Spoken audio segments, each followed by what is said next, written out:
ऊर्जा केंद्र, जिनको चक्र भी कहा गया है, उनके शुद्धिकरण का एक प्रक्रम चल रहा था। मूलाधार, स्वाधिष्ठान, मणिपुर, अनाहत और अब कंठ स्थल पर विशुद्ध चक्र, थ्रोट चक्र।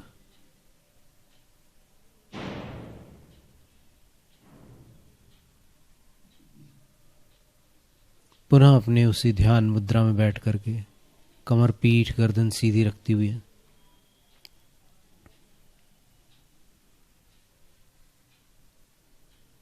कंधों को ढीला छोड़ देना।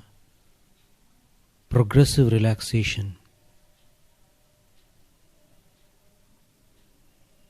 सर्वांग प्रेक्षण करते हुए हथेलियों और पैरों के तलवों को ढीला छोड़ दो। टखनों को, कलाइयों को ढीला छोड़ दो। सर्दी गर्मी की परवाह किए बिना घुटनों को, कोहनियों को ढीला छोड़ दो। कंधों को और पैर के सबसे ऊपर वाले जोड़ को, कमर से नीचे जो जोड़ होता है, ढीला छोड़ दिया। कटिभाग को ढीला छोड़ दिया।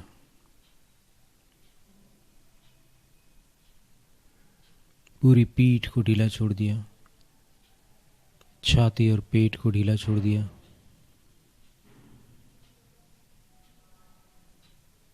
गर्दन, गले को ढीला छोड़ दिया। सिर और चेहरे को ढीला कर दिया।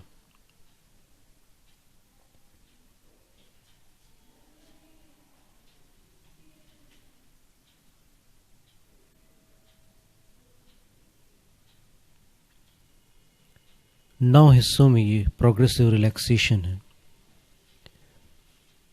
एक बार गौर से सुनिएगा। हथेलियों को और पैरों के तलवों को जब ढीला छोड़ते हैं तो इसका प्रथम चरण होता है। कलाइयों को, रिस्ट्स को और टखनों को, एंकल्स, इनको जब ढीला छोड़ते हैं, दूसरा चरण हो गया। ये एक साथ किया जाता है। घुटनों को और कोहनियों को ढीला करते हैं, तीसरा चरण हो गया। नीज और एल्बोज, घुटने, कोहनियां।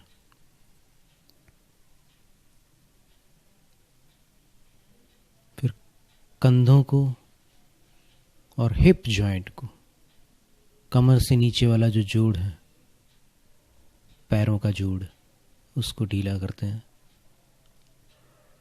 दोनों पैर, दोनों हाथ, दोनों कंधे,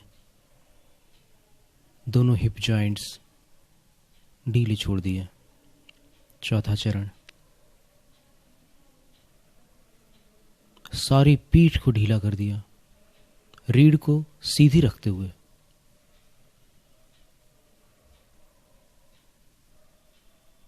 पांचवा चरण,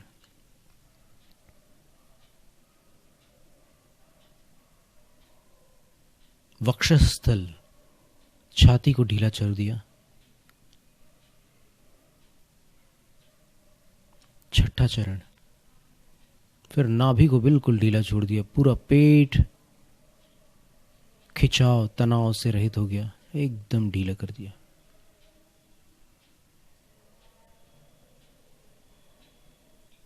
सातवां चरण, इसके बाद गर्दन, गला को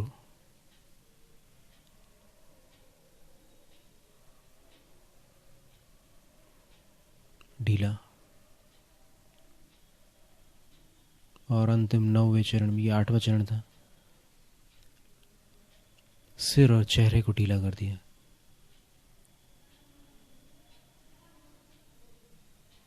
रीढ़ सीधी है, लेकिन शरीर बिल्कुल तनाव मुक्त, खिंचाव रहित है। एक बार फिर 3 हिस्सों को पुनः ढीला छोड़ना होगा। क्योंकि ये 3 हिस्से वापस खिंच जाते हैं। आंखें,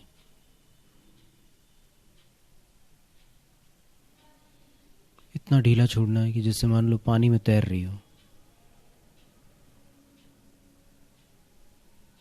जीभ,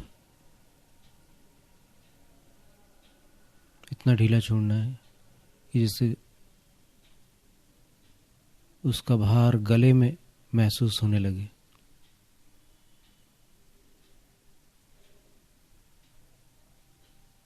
और नाभि को,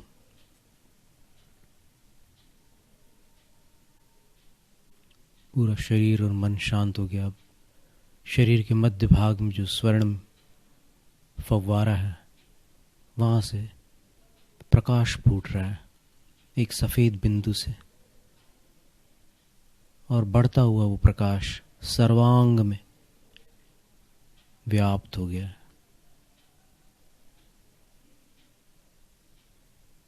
वाइट लाइट,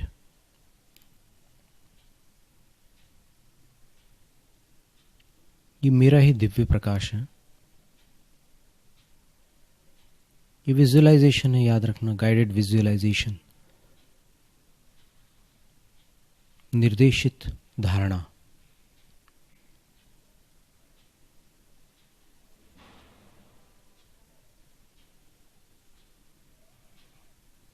अब कंठस्थल पर एक मुट्ठी के बराबर जो नील वर्ण का एनर्जी वॉर्टेक्स है, ऊर्जा केंद्र है, जिसको इंग्लिश में थ्रोट चक्र बोलते हैं, संस्कृत में विशुद्ध चक्र। इस चक्र का संबंध अभिव्यक्ति से है, एक्सप्रेशन।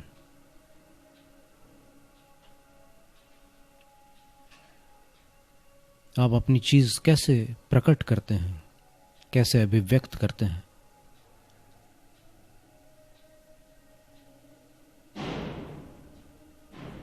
कुछ लोगों की बड़ी सुंदर अभिव्यक्ति होती है,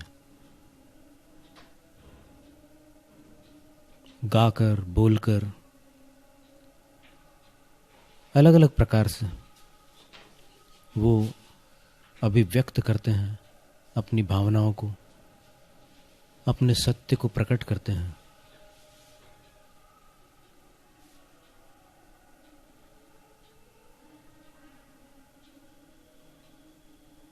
लेकिन अपन देखते हैं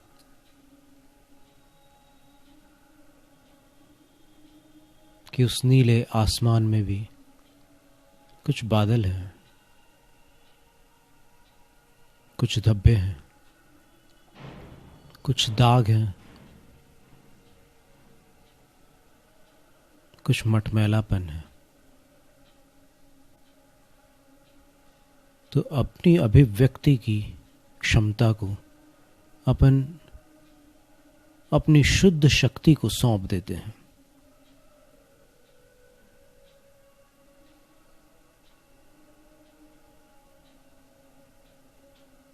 धवलिम प्रकाश को अपनी अभिव्यक्ति शक्ति सौंपते हैं।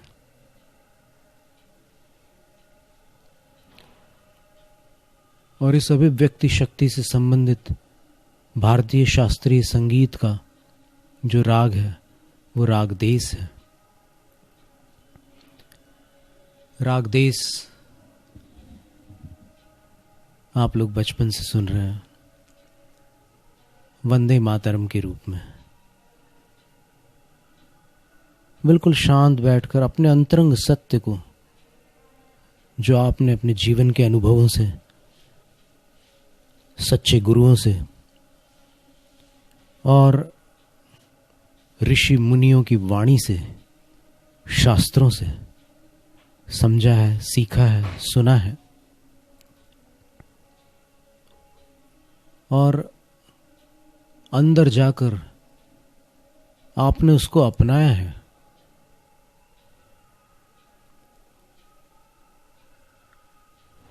पहले वो जानकारी होती है और उसके बाद फिर अंतर मंथन करने पर वो ज्ञान बन जाता है। अब वो आपका ज्ञान है।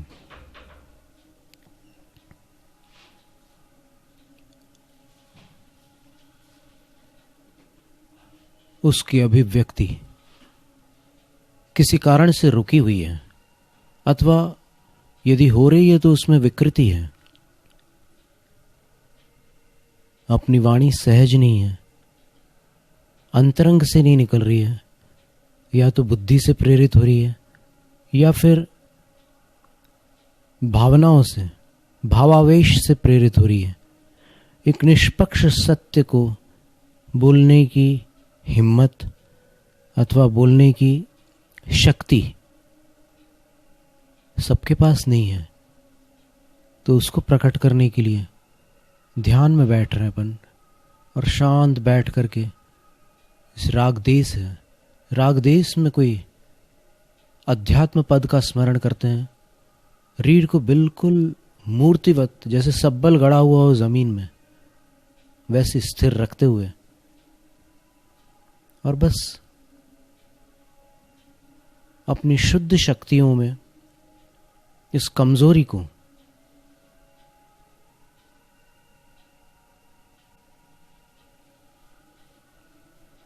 साफ कर देना है।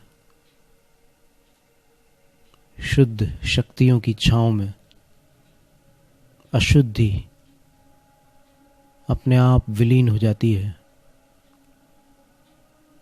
उसके लिए देखिए,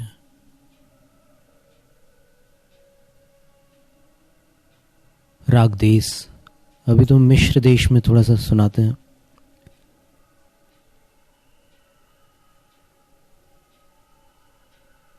धन्य धन्य सुकुमाल महामुनि, कैसे धीरज धारी, एक शालिनी जुग बच्चा जुत, पाव भख्यो दुखकारी। यह उपसर्ग सहयो धर स्थिरता, आराधन चित धारी। तो तुमरे जीव कौन दुख है, मृत्यु महोत्सव भारी। हे प्राणी,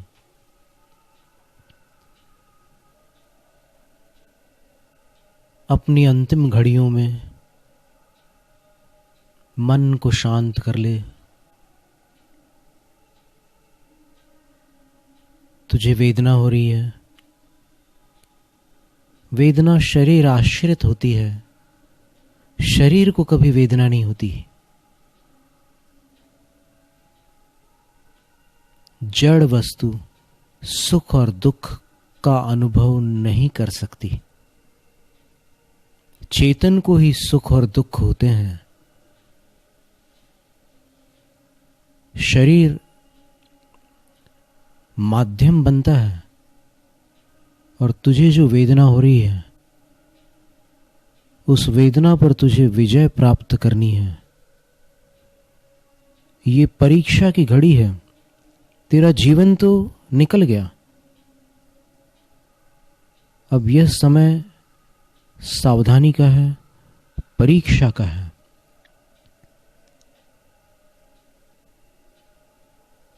सहा नहीं जाता, धीरज रख। चल, तुझे एक साधु का स्मरण कराते हैं। तो साधु कोई बहुत पुराने साधु नहीं,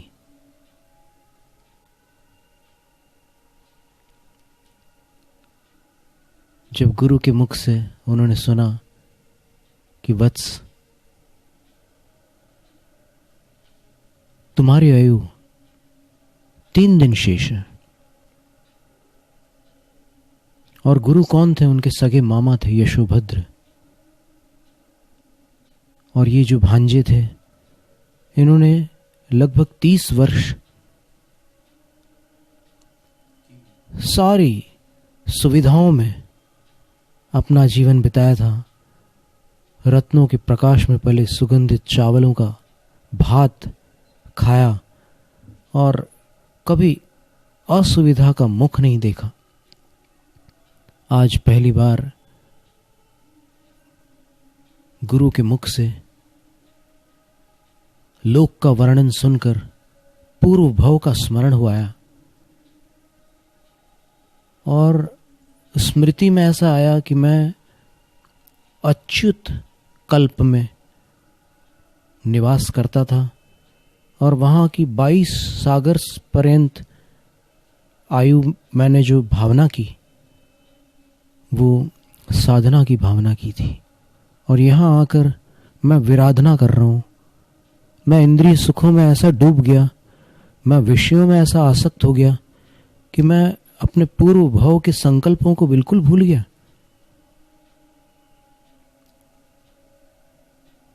बस गुरु चरणों में पहुंच गए, वो भी ऐसे ढंग से पहुंचे कि हाथ पांव छिल गए। गुरु ने कह दिया कि तुम्हारी आयु 3 दिन शेष है। और चूंकि जाति स्मरण में पूर्व भाव के ज्ञान से वो जानते थे कि पिछले मनुष्य जन्म में मैं एक लड़की था, मेरा नाम नागश्री था और मैंने 8 साल की उम्र में आर्य का दीक्षा ली थी और अंत में 1 महीने का उपवास करके मैंने सल्लेखना की थी और तब मुझे अच्युत स्वर्ग में देवपद की प्राप्ति हुई। और आज यहाँ आया, साधना भूलकर मैं विराधना में लग गया, विषयों में आसक्त हो गया। हे गुरुवर, मैं आपके शिष्यत्व को प्राप्त होता हूँ। इतना कहकर उन्होंने अंतरंग बहिरंग सब परिग्रहों को उतार फेंका और वन की ओर चले गए। और वहाँ जाकर के जब एक पाद कायोत्सर्ग मुद्रा में अवस्थित हुए, एक पैरों पर खड़े हो गए, तब पूर्व भव का कोई बैरी जीव, एक शालिनी थी, उसने आकर इनको खाना प्रारंभ कर दिया। 3 दिन तक इनके शरीर को खाती रही, लेकिन फिर भी ये चलायमान नहीं हुए, डिगे नहीं। उन्हीं की ये पंक्ति थी देश राग में, अपन विशुद्ध चक्र को विशुद्ध कर रहे हैं। धन्य धन्य सुकुमाल महामुनि, कैसे धीरज धारी, एक शालिनी जुग बच्चा जुत, पाव भख्यो दुखकारी, यह उपसर्ग सयोधर स्थिरता, आराधन चितधारी, तो तुमरे जिय कौन दुख है, मृत्यु महोत्सव भारी। जन्मोत्सव तो तुम प्रतिवर्ष मनाते हो, मृत्यु को महोत्सव बना लो तो जन्म और मृत्यु दोनों से ऊपर उठ जाओगे। हे जीव, मरण का समय निकट है, डरने का काम नहीं है, देखने का काम है। और सुकुमार स्वामी ने जिस प्रकार इतने घोर कष्ट को सहन किया, तो तुम्हें कौन सा कष्ट है उनकी तुलना में? ये तो उत्सव का समय है। विशुद्धि प्रकट करो, आकुलित मत हो, चित्त को शांत करो। और फिर इस प्रकार के पदों का स्मरण करके आंखें बंद है, उस स्थान को अपन देख रहे हैं नील वर्ण में। देश राग और शुद्धिकरण की इस प्रक्रिया में अब वो धब्बे नहीं है, अब वो दाग नहीं है, अब वो मटमैलापन नहीं है, बिल्कुल निर्मलता आ चुकी है। देश राग भारतीय शास्त्रीय संगीत का राग है। ये राग जैनाचार्यों ने, आचार्य पार्श्वदेव ने संगीत समय सार में संगीत का वर्णन किया है। राग की पद्धति अभी वर्तमान में विशेष प्रचलित है।